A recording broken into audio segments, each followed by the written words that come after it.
예수 아름다우신 예수 아름다우신 위대하신 주님 부활의 주 어린 양 거룩과 공의 새벽별 같은 나의 구주 모든 하늘 찬양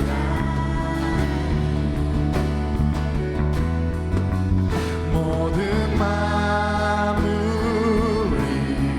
주 경배 아름답고 놀라우신 모든 이름보다 높은 이름 아름답고 놀라우신 주의 이름 높으신 그 아름답고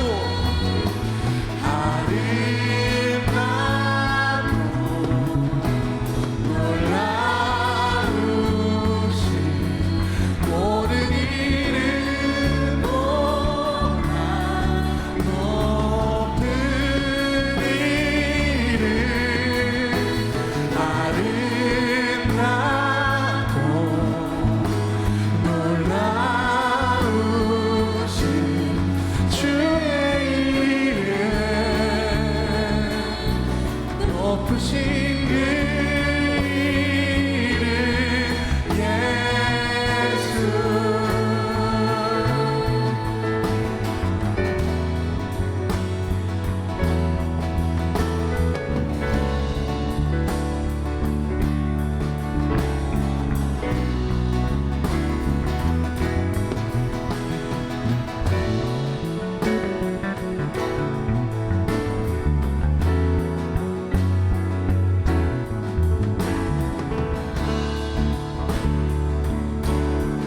전심으로 주님께 고백합니다. 영원히 주 찬양 영원히 주 찬양 주 사랑해요 주 사랑해요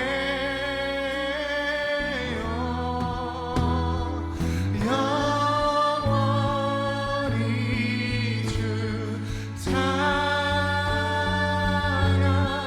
주 사랑해요 주 사랑해요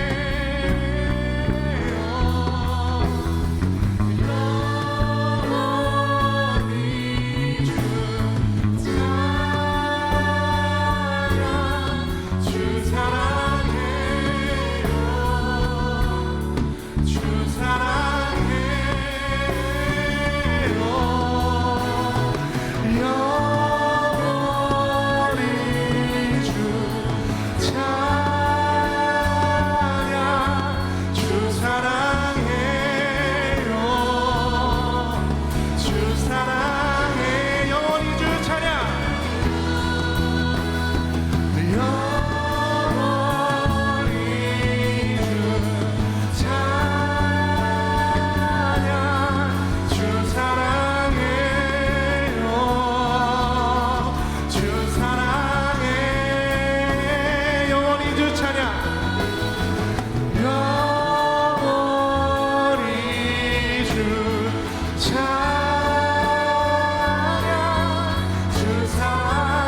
하나님 아버지, 오늘 교회에 오게 해주셔서 감사합니다. 오늘도 예배 집중해서 잘 들을 수 있게 해주세요. 그리고 하나님이 인도하는 길로 평안히 잘 갈 수 있도록 해주시고, 교회에 오는 모든 이들이 어려움을 잘 극복하고 행복하게 잘 살 수 있도록 해주세요. 예수님의 이름으로 기도드립니다. 아멘.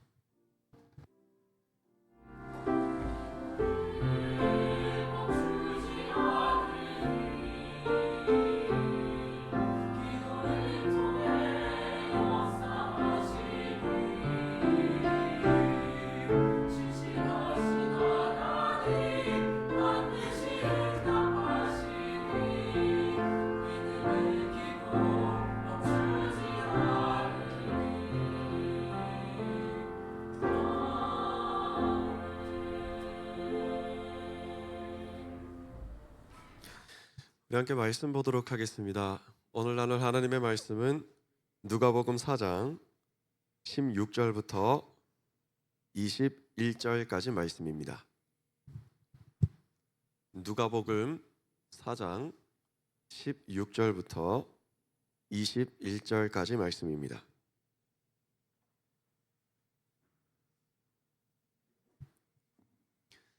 제가 먼저 한 절 읽고 여러분들이 한 절 읽고 마지막 21절은 한 목소리로 합독하도록 하겠습니다. 하나님의 말씀을 받들어 읽겠습니다. 예수께서 그 자라나신 곳 나사렛에 이르사 안식일에 늘 하시던 대로 회당에 들어가사 성경을 읽으려고 서심해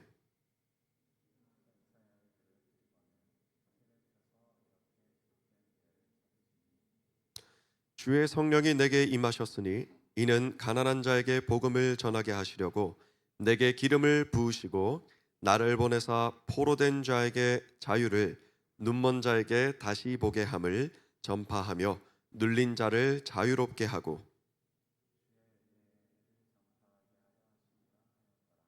책을 덮어 그 맡은 자에게 주시고 앉으시니 회당에 있는 자들이 다 주목하여 보더라. 함께 읽겠습니다. 이에 예수께서 그들에게 말씀하시되 이 글이 오늘 너희 귀에 응하였느니라 하시니 아멘.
우리 갈보리 찬양대 찬양과 또 우리 구루터기 찬양팀의 찬양을 통해서 우리 주님께서 정말 크신 영광 받아주신 줄로 믿습니다.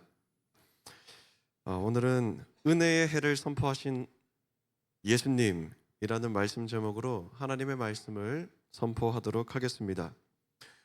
우리는 지금 이 대강절 세 번째 주일을 보내고 있습니다. 대강절은 우리 주님 다시 오실 그날을 기다리고 준비하는 시간이지요. 예수님께서 이 땅에 오셨고 또 예수님께서 이 땅에 다시 오실 것이기 때문에 우리는 이 흑암의 권세 가득한 세상을 살아가면서도 소망을 품는 삶을 살아갈 수가 있습니다. 그렇다면 예수님께서 오시는 것이란, 우리가 소망을 품는 삶을 살아갈 수 있는 것이란 도대체 무슨 연관이 있는 것일까요? 우리 인류는 계속해서 죄와 타락을 경험했습니다. 아담의 죄악 이후로 단 한 사람도 빠짐없이 죄와 타락을 경험하는 삶을 살아갑니다. 그렇게 죄와 타락을 경험하는 삶을 살아가면은요, 무엇보다 가장 고통스러운 것은 우리 전능하신 하나님 아버지와 단절되는 삶을 살아가게 된다라는 것입니다. 인류는 하나님과 같이 높아지길 원했습니다. 아담의 죄악 이후로 계속해서 주님과 같이 높은 곳에 처하기를 원했고, 많은 가치와 판탄 심판의 사리에 서서 많은 이들을 분별하고자 하는 교만에 빠지는 삶을 살았습니다. 아담과 하와 이후에 가인이 시기와 질투에 눈이 멀어서 동생 아벨을 돌로 쳐 죽였습니다. 노아의 때는 그 시대의 모든 사람들의 계획이 다 악할 뿐이었다라고 말씀은 증거하고 있습니다. 노아의 홍수 심판 이후에는 사람들은 바벨탑을 쌓아서 또한 하나님과 같이 높아지고자 하는 교만을 내세웠던 것이죠. 그리고 난 이후에 전 세계로 흩어진 인류는 계속해서 우상 숭배에 가담을 했고, 음란과 방탕과 방종의 삶을 살아가게 되었습니다. 여러분, 그런데도 너무 감사드리는 것은 그런 중에도 우리 하나님께서는 이 땅 가운데 언약의 백성, 하늘의 백성을 허락하여 주시고 그 사람을 통하여 이 흑암의 권세를 물리칠 준비를 하십니다. 매 순간 매번 무너지는 인류 가운데 언약을 갱신하여 주셔서, 아니야, 악에게 지지 마, 절대 흑암의 권세 가운데 짓눌려 있지 마, 내가 너와 함께 할 거야, 내가 너의 언약을 신실하게 지킬 거야, 계속해서 다시 일어날 수 있고 이겨낼 수 있고 하늘의 소망을 품을 수 있는 용기를 허락해 주셨다라는 것이죠. 여러분, 너무나도 감사드리는 것이 그 궁극적 핵심 본질이 무엇이냐? 바로 우리 주 예수 그리스도입니다. 우리 예수님께서요, 우리의 죄를 씻어주시기 위하여서, 대속하시기 위하여서 십자가의 고난을 받으십니다. 살이 찢기시고 피를 흘리셨습니다. 그것이 바로 우리를 위해 찢기시고 흘리신 우리 주님의 생명 피, 생명의 떡입니다.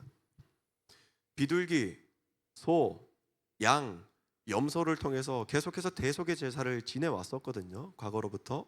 그런데 이것은 제한적이에요. 유한적이에요. 완전하지 않습니다. 그러나 완전한 하나님이시며 완전한 육신에 입고 이 옷을 입고 오신 우리 예수님으로 말미암아 우리들의 죄는 단번에 영원토록 대속의 은혜를 덧입게 되었습니다. 그래서 정말 감사드리는 게 무엇이냐? 정말 소망이 뭐냐? 예수님의 이 대속으로 통하여서 죄로 인해서 끊어졌던 하나님과 우리의 관계가 다시 연결되었다라는 거예요. 이게 바로 복음입니다. 우리가 예수님의 은혜가 없으면 이곳 이 자리에서 기도드릴 수 없어요. 왜냐? 죄는 하나님과 함께 할 수 없습니다. 완전하시고 선하신 하나님께 죄는 다가갈 수 없어요. 그러니까 우리는 우리의 죄를 가지고 주님 앞에 나아갈 수 없는 겁니다. 그래서 기도를 드릴 때도 예수님의 이름으로 기도드립니다. 하나님과 우리 사이에 통로 되시는 예수님의 이름으로 기도를 드리는 거예요. 우리가 예수님의 능력으로 죄 사함을 받았기 때문에 지금 이 자리 가운데 함께 하시는 하나님을 누리는 삶을 살아갈 수 있습니다. 이게 바로 복음이에요. 이게 바로 은혜입니다. 우리가 얼마나 깊고 놀라운 은혜로 살아가는 사람들인지 모릅니다. 예수님께서 이 땅에 오신 이유는 정말 은혜의 해를 선포하여 주시기 위하여서 오셨습니다. 예수님께서 나사렛에 이르러서 이제 안식일에 늘 하시던 대로 회당에 들어가셔서 말씀을 읽으시고 많은 사람들을 가르쳐 주십니다. 그 중에서도 읽으신 말씀이 무엇이었냐면 이사야서 61장 말씀이에요. 그 말씀 내용은 주의 성령이 내게 임하셨으니 가난한 자에게 복음을, 포로된 자에게 자유를, 눈먼 자에게 다시 보게 함을, 눌린 자에게 자유를, 무엇보다도 은혜의 해를 선포하기 위함이다. 말씀은 전해요. 예수 그리스도께서 오신 이유가 모든 삶의 자리에 묶인 자 된 인류를 자유롭게 하시기 위하여서 그 삶 가운데 은혜의 해를 선포하시기 위하여서 오셨다라는 거예요. 이것은 뭐 그냥 단지 그래 내가 너의 죄를 사하여 주었다라고 하는 이런 표면적인 의미에서 끝나는 것이 아닙니다. 내가 이 땅에 와서 너의 전인적인 마음과 영혼과 관계를 회복하고 다시 자유를 선포할 거야. 이게 바로 주님께서 이 땅 가운데 오셔서 은혜의 해를 선포하신 의미입니다. 여러분, 그렇다면 이사야서 61장 말씀을 통하여서 선포되고 예언되어진 가난한 자는 누구입니까? 포로된 자는 누구이고 눈먼 자는 누구이며 눌린 자는 누구일까요? 우리입니다. 심령이 가난한 자, 우리입니다. 죄악의 권세 가운데 포로된 자 우리입니다. 앞을 보지 못해 선과 악을 분별하지 못하는 눈먼 자 우리입니다. 또 죄악의 권세로 짓눌려서 이러지도 저러지도 못한 채 눌러 앉아 있는 자 바로 우리입니다. 가난한 자는요, 물질적인 영역을 뛰어넘는 의미를 가지고 있어요. 죄악의 권세 가운데 메마르고 삭막한 삶을 살아가는 사람들이 바로 심령이 가난한 자입니다. 이 심령이 가난한 자는요, 쉽게 분노합니다. 쉽게 세상을 원망합니다. 이게 다 너 때문이야. 작은 일에도 분노하고 실망하고 돌아서고 냉소하고. 이게 왜 그럴까요? 심령이 가난해서 그래요.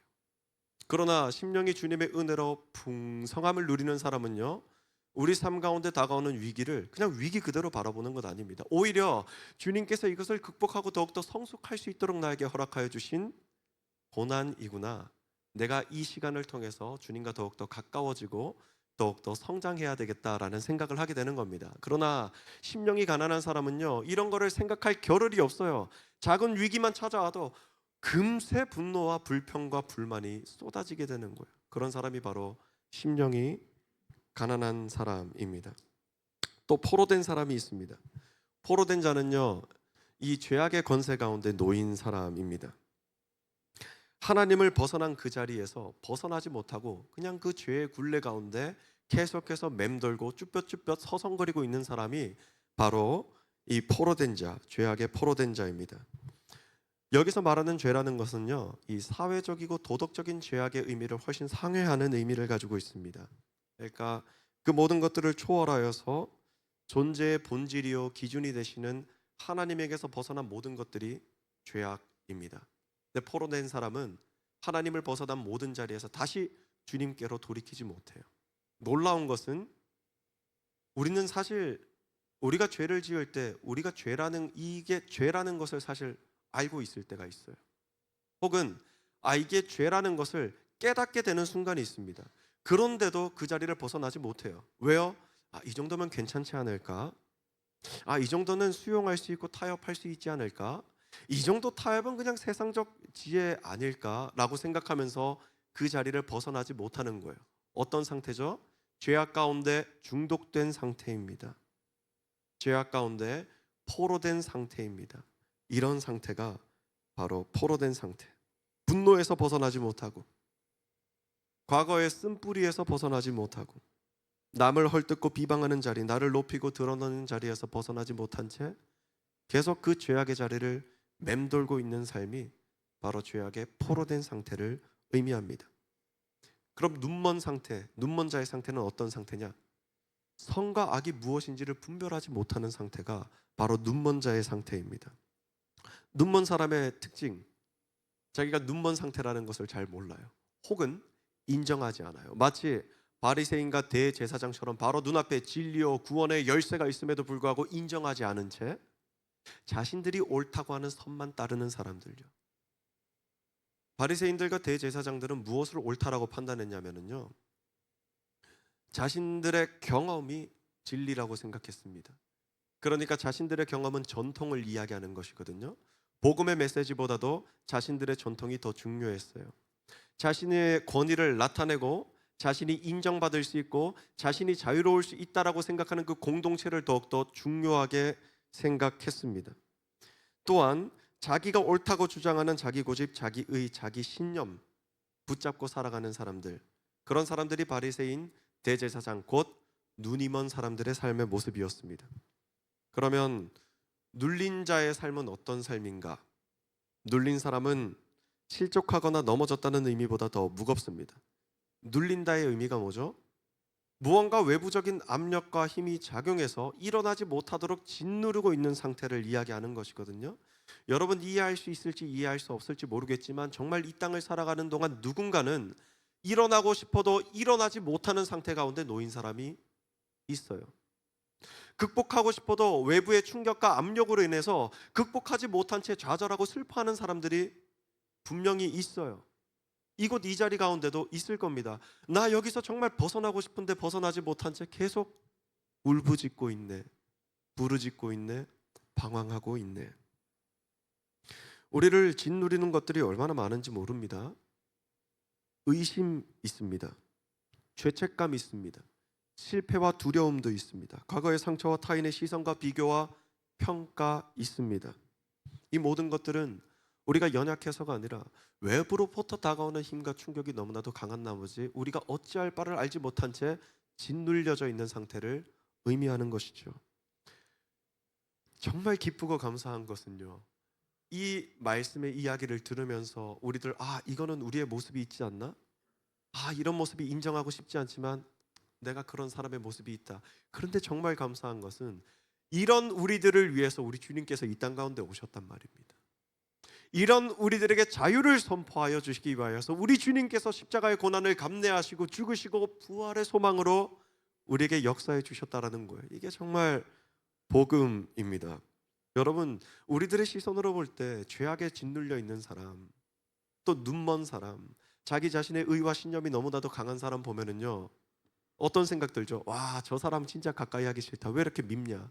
왜 이렇게 고슴도치 같냐라는 생각 들 수 있습니다. 그러나 우리에게 큰 은혜가 되고 기쁨이 되는 것은 주님의 시선에 가난한 자, 포로된 자, 눈먼 자, 눌린 자는 비판의 대상이 아닙니다. 긍휼의 대상이고 회복의 대상이고 수용과 포용과 사랑의 대상이 됩니다. 우리가 바로 그 대상 안에 들어가 주님의 품 안에서 영원한 은혜와 복락을 누리는 삶을 살아갈 수 있는 것이죠. 우리 주님께서 우리에게 은혜의 해를 선포하여 주셨습니다. 그 죄악의 권세 가운데 아파하고 슬퍼하고 좌절하고 있는 우리들에게 하늘의 은혜의 해를 선포하여 주세요. 은혜의 해는요, 레위기 25장 말씀에 등장하는 희년을 의미하고 있습니다. 희년은 이스라엘의 50년마다 한 번 돌아오는 아주 복된 절기, 은혜의 절기인데요, 이날에는 모든 거주민들이 자유를 공포하고 각자 자신이 돌아가야 하는 삶의 자리로 돌아갑니다. 가족에게로 돌아가는 완전한 해방의 날을 선포하는 것이 바로 은혜의 해 희년입니다. 빛이 탕감되고요, 종이 자유를 얻고요, 빼앗겼던 땅이 다시 자신의 소유로 돌아오게 됩니다. 모든 제도와 한 인간의 존엄과 모든 관계의 자리가 회복되는 날이 바로 은혜의 해 희년입니다. 곧 가난한 자에게 복음이 전파되고 또 포로된 자에게 자유가 선포되고 눈먼 자가 다시 보게 되고 눌린 자가 다시 자유롭게 되는 그 은혜의 해가 주님의 은혜로 이루어진다라는 말씀입니다. 그렇게 우리 주님께서 우리에게 은혜의 해를 선포하여 주십니다. 그러면은 우리가 어떻게 되는지 아십니까? 그 은혜에 감사함으로 어둠에 민감해지고 죄악 가운데 민감해져요. 자꾸 죄가 크게 다가올 때가 있습니다. 주님을 더욱더 가까이 하고 주님의 은혜로 충만한 삶을 살아가는데 세상에 죄가 너무 많은 것 같아요. 내 삶의 자리를 되돌아보니까 나는 너무 죄인인 것 같아요. 왜 그럴까요? 정죄입니까? 아닙니다. 하나님께서 베풀어 주시는 은혜의 해의 은혜로 말미암아서 죄에 민감해지는 거예요. 그때 우리가 해야 되는 것은요, 좌절과 낙심, 억눌림과 짓눌림이 아니에요. 죄를 알게 됐으면 주님께 더욱 가까이 나아가면 됩니다. 선을 묵상하십시오. 은혜를 묵상하십시오. 주님께서 베풀어 주신 사랑과 희락과 많은 성령의 열매들을 묵상하십시오. 주님과 더욱더 가까워질 때 우리가 모든 죄악으로부터 자유로워지는 은혜를 경험하게 될 것입니다. 우리 함께 본문 21절 말씀을 함께 읽어볼까요?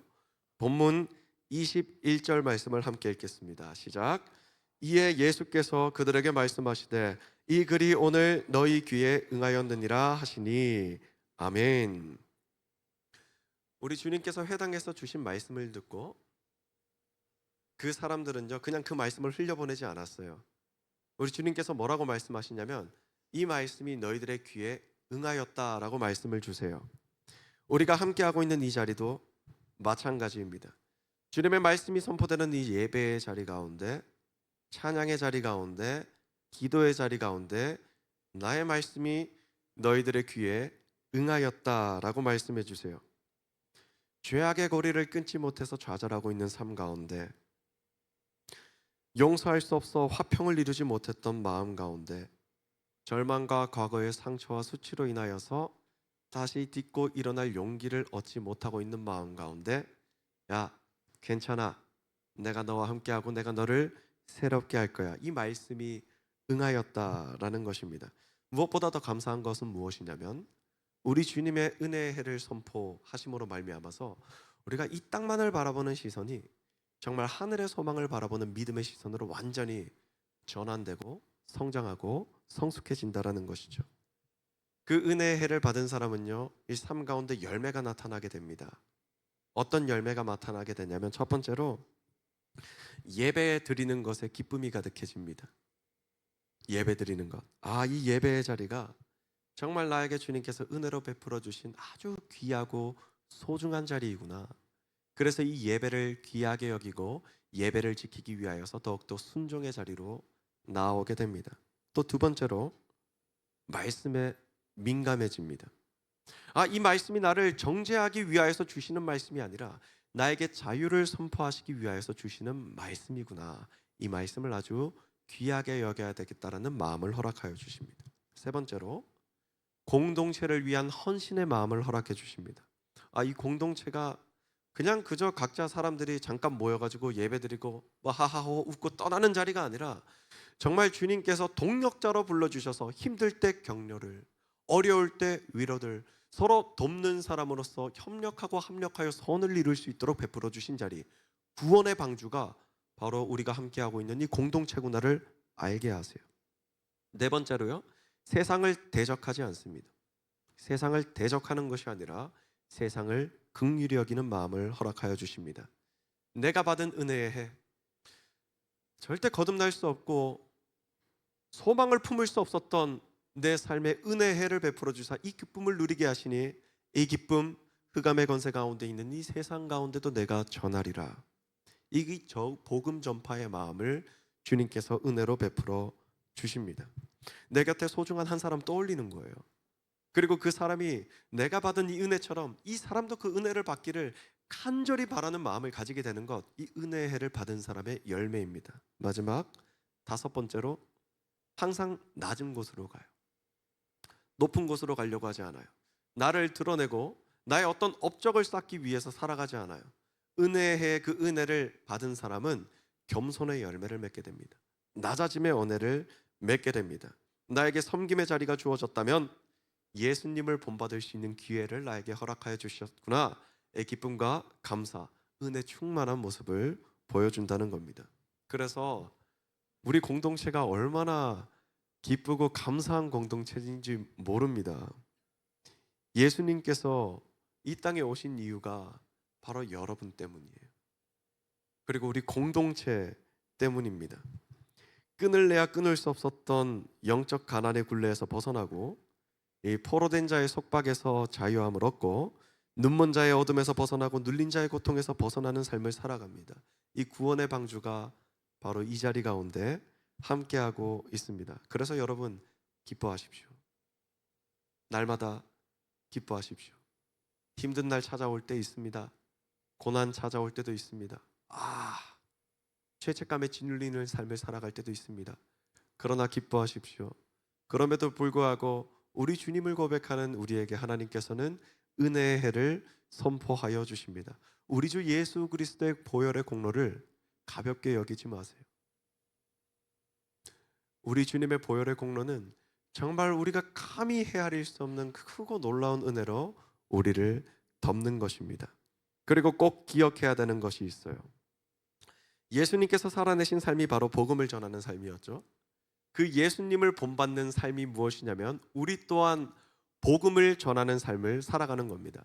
은혜의 해를 선포하신 예수 그리스도로 말미암아 하늘의 소망을 품게 되었다면 우리도 이 세상 가운데 나아갈 때 은혜의 해를 선포하는 한 사람으로 세워져야 된다는 것입니다. 우리도 이 구원의 기쁜 소식, 은혜의 해를 선포하는 삶을 살아갑시다. 이처럼 기쁘고 복된 일을 어떻게 우리만 알고 있을 수 있습니까? 당연히 우리가 사랑하고 존중하고 또 기뻐하는 한 사람을 위해서도 이 복음을 전할 수 있어야 되는 것이지요. 마지막으로 우리가 이 은혜의 해, 이 희년의 기쁨을 누리듯이 항상 풍성하게 누리고 또 풍성하게 나누는 삶 가운데 정말 하늘의 영광이, 하늘의 능력이 모든 삶의 자리에 회복이 이루어지게 되는 줄로 믿습니다. 우리 함께 기도드리겠습니다. 사랑의 하나님 아버지, 감사합니다.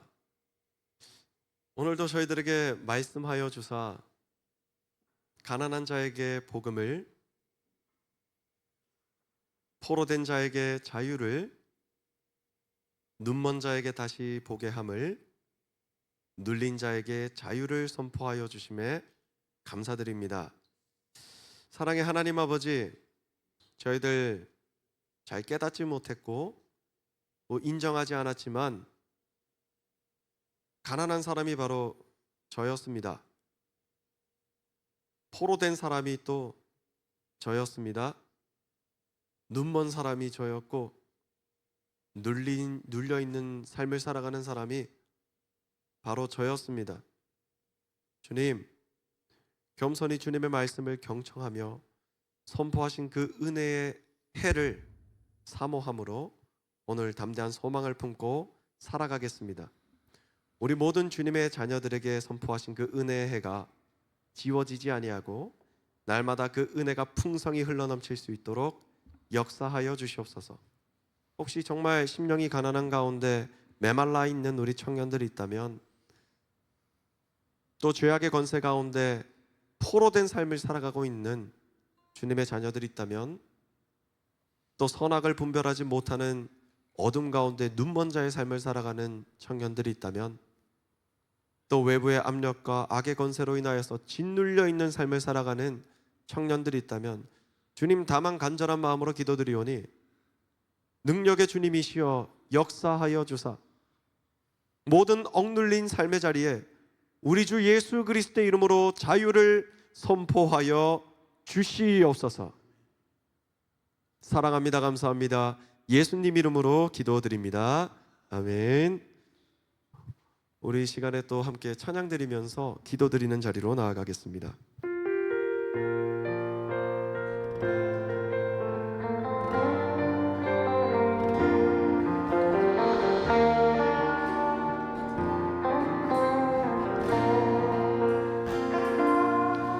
내가 두려웠던 모든 것들이, 내가 지나왔던 모든 시간이, 내가 걸어왔던 모든 순간이 당연한 것 아니라 은혜였소. 아침 해가 뜨고 저녁에도 왜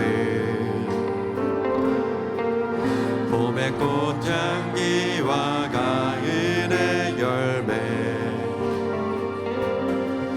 변하는 계절의 모든 순간이 주님 당연한 것 아니. 우리 함께 은혜를 고백하겠습니다. 모든 것이 은혜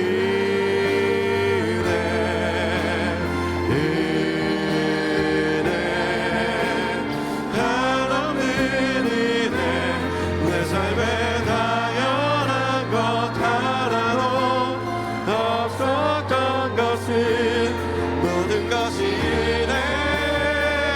은혜였어. 우리 내가 이 땅에 태어나 사는 것, 나의 시절 마치는 낮, 숨을 쉬며 살며 꿈을 꾸는 삶,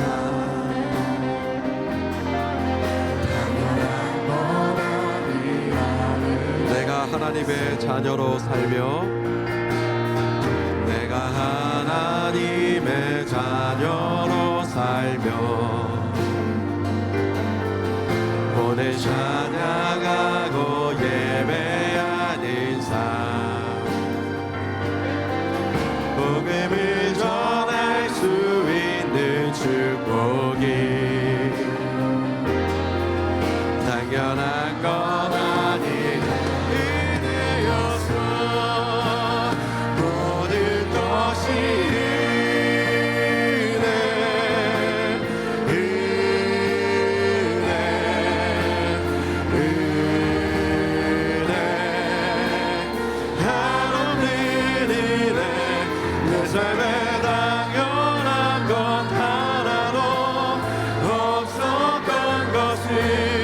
모든 것이 내 은혜였소.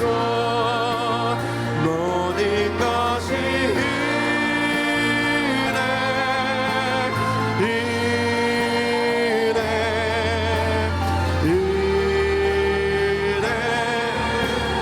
한없는 은혜. 내 삶에 당연한 것 하나도 없었던 것이 모든 것이 내. 우리 마지막으로 주님 앞에 부르짖으며 모든 것이 은혜. 모든 것이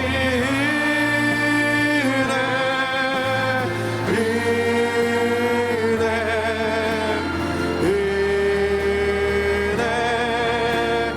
한없는 은혜. 내 삶에 당연한 것 하나도 없었던 것이 모든 것이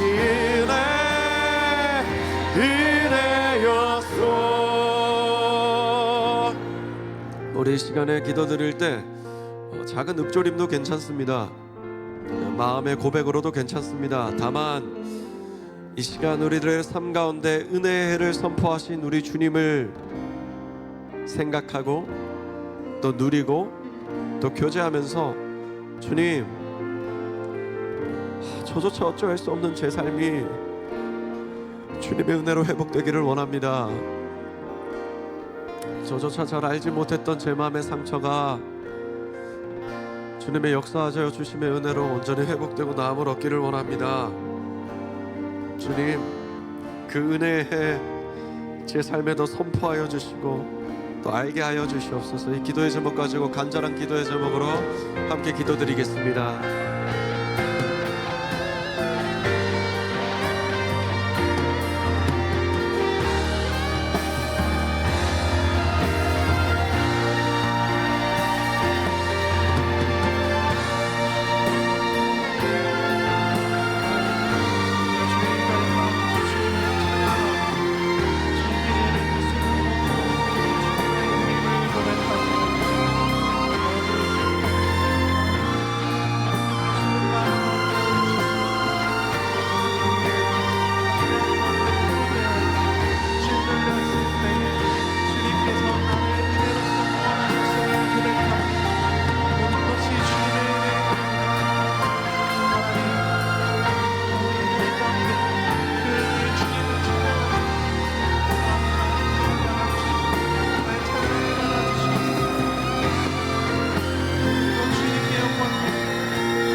우리 한 가지 더 기도 제목 나누길 원하는데요.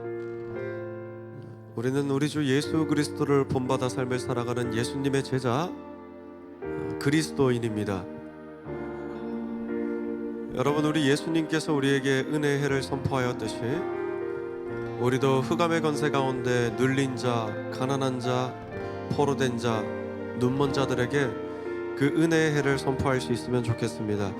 이 시간 단 한 사람 떠올려 보면 좋겠어요. 정말 사랑하는 한 사람, 그러나 아직 주님을 알지 못한 채 세상의 가치와 세상의 흐름 속에서 방황하고 있는 그 한 사람 떠올릴 수 있으면 좋겠습니다.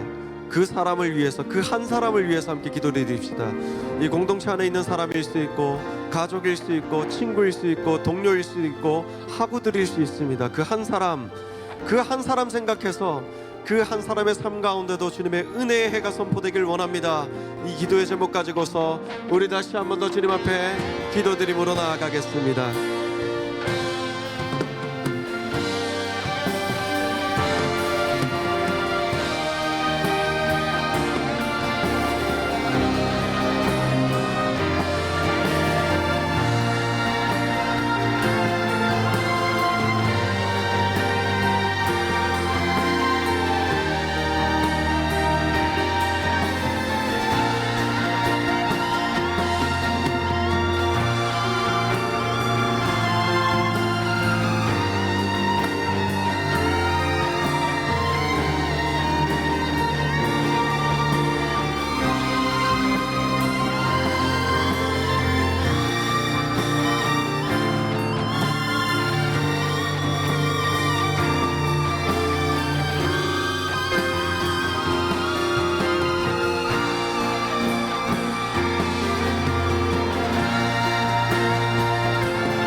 사랑의 하나님 아버지 감사합니다. 주님 베풀어 주신 은혜의 해가 저희들의 삶뿐만이 아니라 흑암의 권세 가운데 방황하는 이 세상 많은 영혼들에게도 선포되어지기를 원합니다. 저희들 담대한 용기 내어서 그 복음과 은혜의 해를 선포하길 원하오니 주님 능력으로 채워주시고 주님 담대함을 허락하시고 주님 믿음의 확신으로 굳게 세워지게 하여 주시옵소서. 예수님 이름으로 기도드립니다. 아멘. 우리 시간 다 함께 자리에서 일어나셔서 결단 찬양 드리시고 준비하신 예물 주님께 올려드리겠습니다.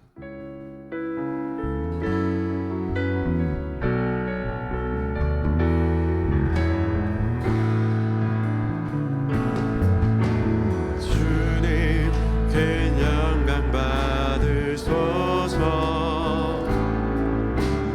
홀로 찬양 받으소서. 모든 이름 위에 뛰어난 그 이름 온 땅과 하늘이 다 찬양해. 겸손하게 우리 무릎 꿇고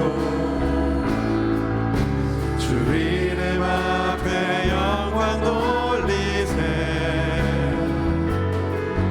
모두 절하세.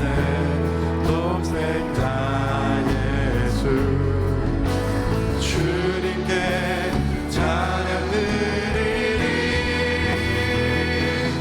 모든 영광과 존귀와 능력 받으소서. 주님 받으소서. 영광과 존귀와 능력 받으소서. 주님 올려드립니다. 주님 받으소서.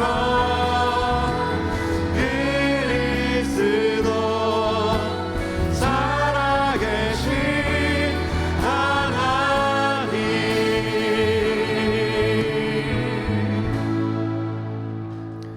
사랑의 하나님 아버지 감사합니다. 주님 저희들의 삶 가운데 은혜의 해를 선포하여 주시고 모든 묶인 것으로부터 자유를 허락하여 주시며 또 하늘의 소망을 품고 오늘을 담대히 살아갈 수 있도록 역사하여 주심에 감사드립니다. 사랑의 하나님 아버지 주님께서 베풀어 주신 그 은혜 너무나도 한량없는 은혜에 감사드리므로 온 마음과 정성을 다한 예물을 주님 앞에 올려드립니다. 주님 이 예물을 준비한 그 귀한 마음과 손길 꼭 기억하여 주시고 또 주님을 향한 온전한 믿음을 고백하는 모든 주님의 자녀들의 그 마음을 통하여 영광 받아 주사 주님 그 은혜의 빛이 날로 날로 환하게 저희들의 삶에 비춰질 수 있도록 저희들 겸손히 무릎 꿇고 주님을 구하게 하여 주시옵소서.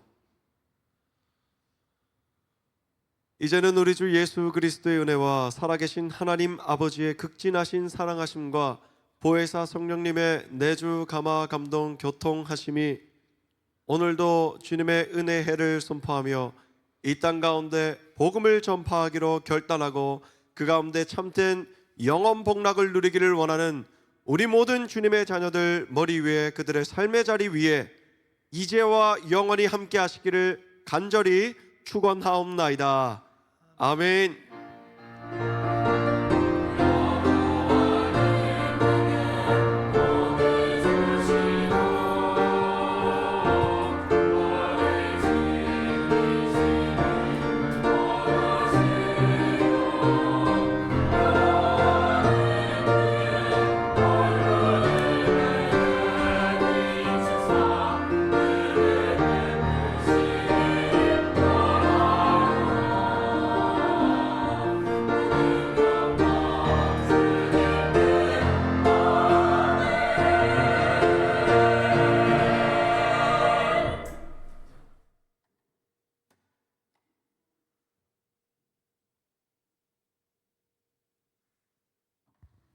하늘시야 청년부 예배에 오신 여러분을 환영합니다.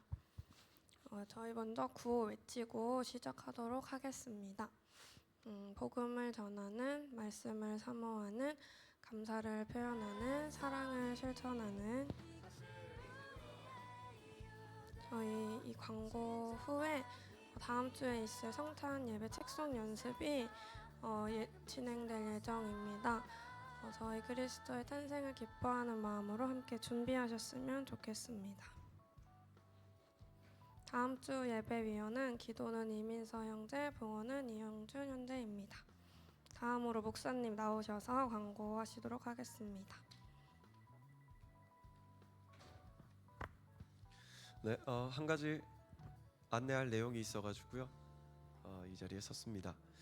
여러분 아까 우리 기도드릴 때 은혜 해를 선포하는 그 기쁨 누리면서 그 기쁨을 우리뿐만이 아니라 우리 또 아직 은혜 해를 알지 못하는 귀한 영혼들에게 은혜 해를 선포하자, 복음을 전파하자라고 이 기도 제목을 나눴었는데요. 그래서 기도드릴 때도 한 사람 여러분 떠올리셨죠? 그런 마음에 떠오르는 소중한 한 사람이 분명히 있었으리라고 믿습니다. 지금 우리 전 교회적으로 하는 계획이 있어요. 뭐냐면 생명나무 열매 맺기 운동입니다. 생명나무 열매 맺기 운동. 이 운동은 오늘부터 단 한 사람, 단 한 영혼을 위해서 기도하고 중보하면서 그 사람이 전도되어질 수 있도록, 복음을 받아들여서 생명의 삶을 살아갈 수 있도록 우리가 힘쓰고 중보하는 기간입니다. 오늘부터 2월 1일까지입니다. 2월 1일이 어떤 날이냐면 굉장히 상징적이고 중요한 날이거든요. 우리 서서문교회의 80주년 기념 예배가 있는 날입니다. 그때까지 우리가 단 한 사람, 목사님 저는 사실은 한 명 말고 막 10명, 20명 되는데요. 너무 좋죠. 너무 좋지만 우리가 좀 더 집중하기 위하여서 단 한 사람, 구체적으로 한 사람을 꼭 떠올려서 기도하고 그 사람이 전도될 수 있도록 물심양면 또 기도로 힘쓰는 시간이 되면은 좋겠습니다. 2월 1일까지입니다. 2월 1일까지 하고 이제 최종 계획은 언제냐면은요. 이제 우리가 2026년 추수감사주일 때 우리가 또 전도초청주일, 총력 출석주일을 하는데요. 그때까지 우리가 기도했던 모든 사람들을 초청해서 풍성한 잔치를 열 수 있는 것, 그게 지금 바라보고 있는 비전입니다. 지금 받은 비전입니다. 그래서 여러분들 2월 1일까지 꼭 그 한 사람 기억해 주시고 기도해 주셔서 전도의 목표를 세워 주시고, 우리 내년 2026년 추수감사주일 때는 그 소중한 한 영혼과 함께 이 은혜의 자리에서 함께 예배드리고 아름다운 교제를 나누는 것을 여러분들도 주님께서 허락하신 비전으로 품을 수 있기를 축복합니다. 자, 이름이 뭐라고 했죠? 생명나무 뭐라고 했죠? 생명나무 열매 맺기 운동. 꼭 기억해 주시고 기도해 주시기를 축복합니다. 자, 그러면 이 시간에는 서로 축복하는 시간을 가지겠습니다.